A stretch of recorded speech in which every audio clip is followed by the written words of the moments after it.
ये अंक समाप्त हुआ। नमस्कार।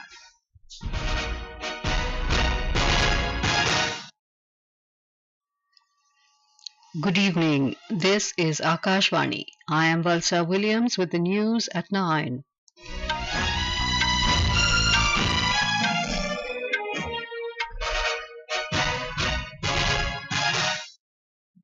The headlines: Prime Minister Narendra Modi interacts with prominent economists in New Delhi to gather views and suggestions ahead of presentation of Union Budget. Two-day BIMSTEC Foreign Ministers Retreat begins in New Delhi. External Affairs Minister Dr. S. Jaishankar says BIMSTEC represents intersection of India's neighbourhood first outlook, Act East policy and Sagar vision. Health Minister J.P. Nadda asserts centre and states need to work collectively to ensure proper execution of family planning schemes in high-burden districts and blocks. IMD forecasts heavy rainfall over northeast India during next 2 days. Goa, Maharashtra and Karnataka also likely to receive rainfall till Monday. And in Wimbledon tennis, Italian Jasmine Paolini enters women's singles final in London.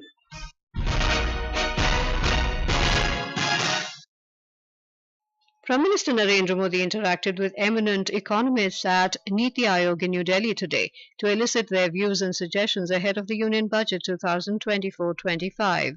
Finance Minister Nirmala Sitharaman, Vice Chairman of Niti Aayog Suman Beri, Principal Secretary to Prime Minister P.K. Mishra and leading economists and experts attended the meeting. The budget session of Parliament will begin on the 22nd of this month, and on the 23rd of July, Finance Minister Nirmala Sitharaman will present the Union Budget 2024-25 in the Lok Sabha. It will be the first budget presented by the Narendra Modi government in its third term. During the joint sitting of both houses of Parliament last month, President Draupadi Murmu had asserted that this budget will be an effective document of the government's far-reaching policies and futuristic vision. Two-day Bay of Bengal Initiative for Multisectoral Technical and Economic Cooperation BIMSTEC Foreign Ministers Retreat began in New Delhi today. External Affairs Minister Dr. S. Jaishankar welcomed his counterparts at the event in the national capital. Speaking on the occasion, Dr. Jaishankar said BIMSTEC represents intersection of India's neighbourhood first outlook, the Act East policy and the Sagar vision. For India, BIMSTEC represents the intersection of the neighborhood first outlook, the Act East policy, and the Sagar vision. Each of these endeavors is being purposed with a specific focus on the Bay of Bengal. Dr. Jaishankar said there are long-standing goals such as capacity building and economic cooperation that have acquired a new urgency. Our message should be clear that we are all determined to infuse new energies, new resources, and a new commitment into cooperation among Bay of Bengal nations.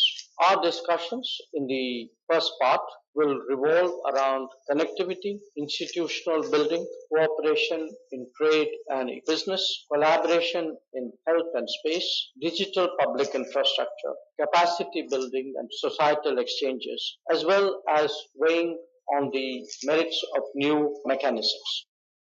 BIMSTEC has 7 member states, including 5 from South Asia, Bangladesh, Bhutan, India, Nepal, Sri Lanka, and 2 from Southeast Asia, Myanmar and Thailand.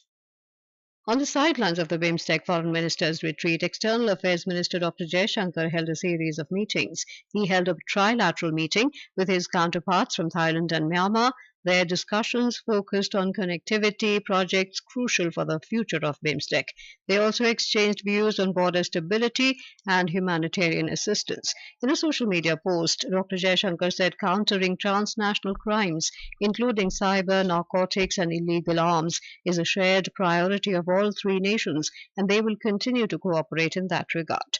In his meeting with Myanmar counterpart U Than Swe, Dr. Jaishankar shared concerns regarding border stability and flow of displaced persons. He also spoke about issues of arms trade and activities of insurgent groups. The External Affairs Minister pressed strongly for the early return of Indians unlawfully detained by cyber scam gangs. He said India supports the return to democracy in Myanmar and engages all stakeholders in that regard. Dr. Jaishankar also met his Bhutan counterpart Dien Thungel and exchanged views on taking forward India and Bhutan's unique ties of friendship and goodwill. The External Affairs Minister received Nepal Foreign Secretary Sewa Lamsal and discussed the steady growth of India-Nepal cooperation. He also received Sri Lanka Minister of State for Foreign Affairs Taraka Balasur and discussed the India-Sri Lanka bilateral partnership. Lok Sabha Speaker Om Birla today said India is a proactive partner furthering BRICS' agenda of inclusive growth and sustainable development. The Lok Sabha Speaker is leading the Indian delegation to the 10th BRICS Parliamentary Forum in St. Petersburg, Russia. Addressing the first plenary session, Mr. Birla informed that around 65 crore voters exercised their franchise in the recently concluded Lok Sabha elections. मुझे ये साझा करते हुए बहुत खुशी है कि इस वर्ष हुए भारत के आम चुनाव में 640 मिलियन लोगों ने मतदान में हिस्सा लिया, जो दुनिया के लोकतंत्र के इतिहास में अभूतपूर्व है.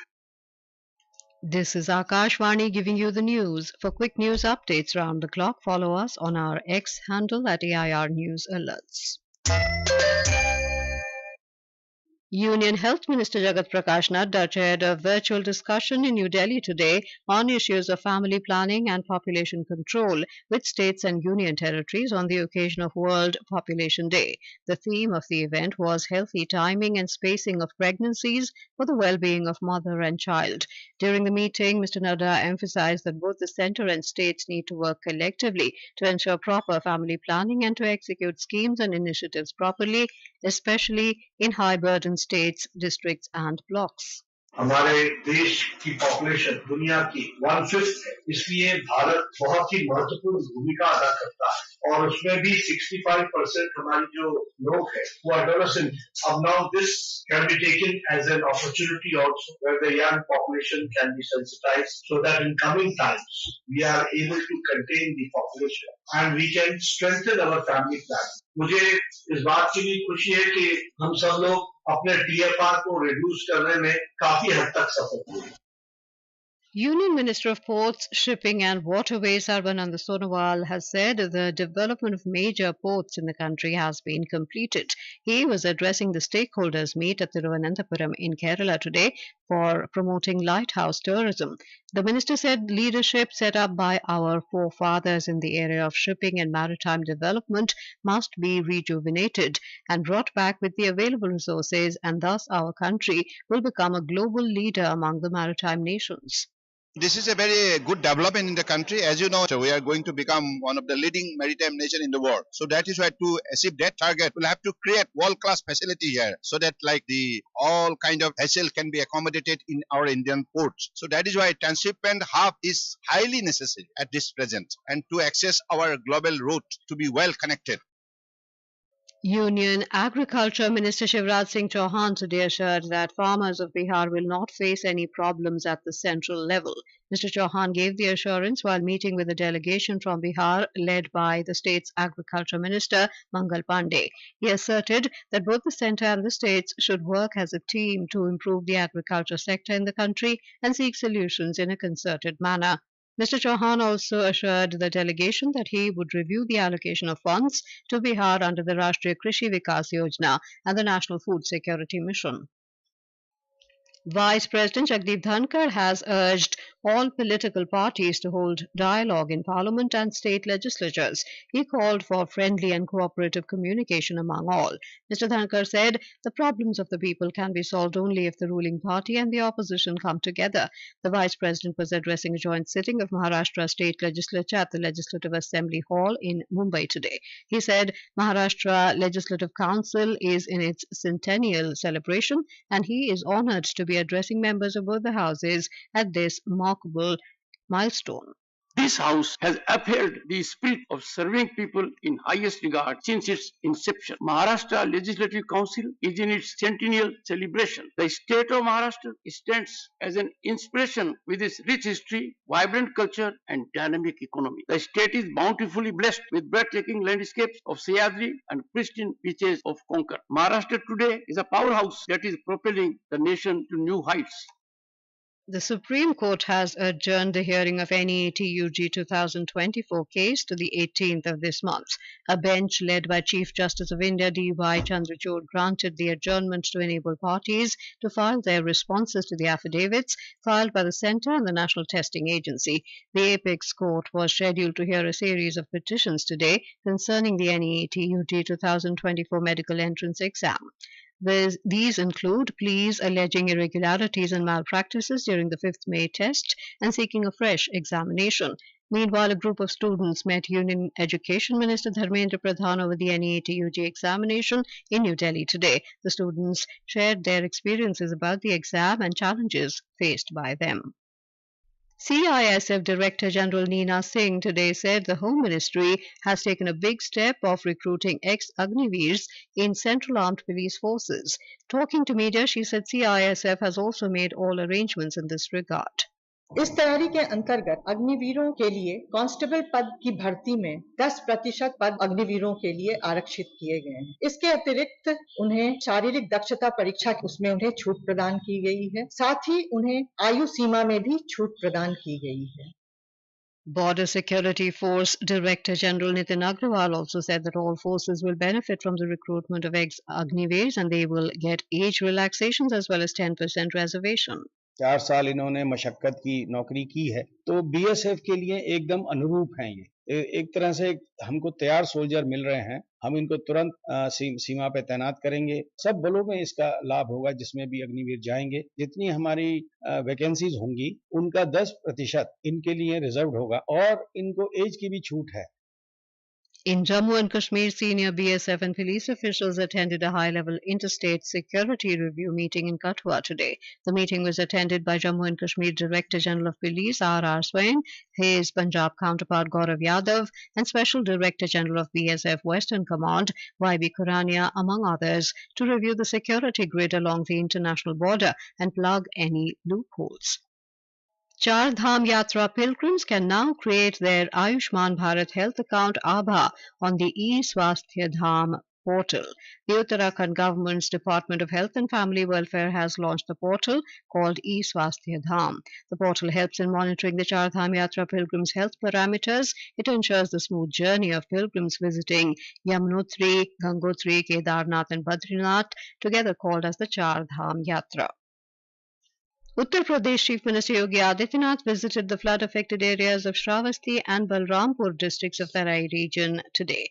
He also met with the flood victims. Meanwhile, the army has been called in for help in rescue and relief operation in Saharanpur district. Central Surya Command sent 2 columns to Shahjahanpur for help in rescue work. 633 villages of 12 districts are reeling under the flood fury. 8 lakh people are affected due to floods in the state. Over 10,000 people have been shifted to safer places by the rescue and relief teams. In Assam, another 5 people died in the last 24 hours, taking the number of flood-related deaths to 84 this season. The Indian Meteorological Department IMD has forecast very heavy rainfall over northeast India during the next 2 days. Very heavy rainfall is also likely over Goa, Maharashtra and Karnataka till Monday. The Met Department said moderate rainfall is very likely over Andaman and Nicobar Islands, Sub-Himalayan West Bengal and Sikkim, Bihar and northeast India during the next 5 days. In Wimbledon tennis, 7-seeded Jasmine Paolini has entered the final of the women's singles. Paolini of Italy defeated Croatia's Donna Vekic 2-6, 6-4, 7-6 in a fiercely fought semi-final in London tonight. In the other semi-final, Kazakhstan's Elena Rybakina will take on Barbara Krejcikova of Czech Republic in a short while from now. In men's doubles, British-Finnish duo of Henry Patton and Harry Heliovara have set up a summit clash with Austrian pair of Max Purcell and Jordan Thompson. And now, before we end the bulletin, the headlines once again. Prime Minister Narendra Modi interacts with prominent economists in New Delhi to gather views and suggestions ahead of presentation of Union Budget. 2-day BIMSTEC Foreign Ministers Retreat begins in New Delhi. External Affairs Minister Dr. S. Jaishankar says BIMSTEC represents intersection of India's neighbourhood first outlook, Act East policy and Sagar vision. Health Minister J.P. Nadda asserts centre and states need to collectively work to ensure proper execution of family planning schemes in high-burden districts and blocks. IMD forecasts heavy rainfall over northeast India during next 2 days. Goa, Maharashtra and Karnataka also likely to receive rainfall till Monday. And in Wimbledon tennis, Jasmine Paolini enters women's singles final in London. That is all in the news at 9. Good night.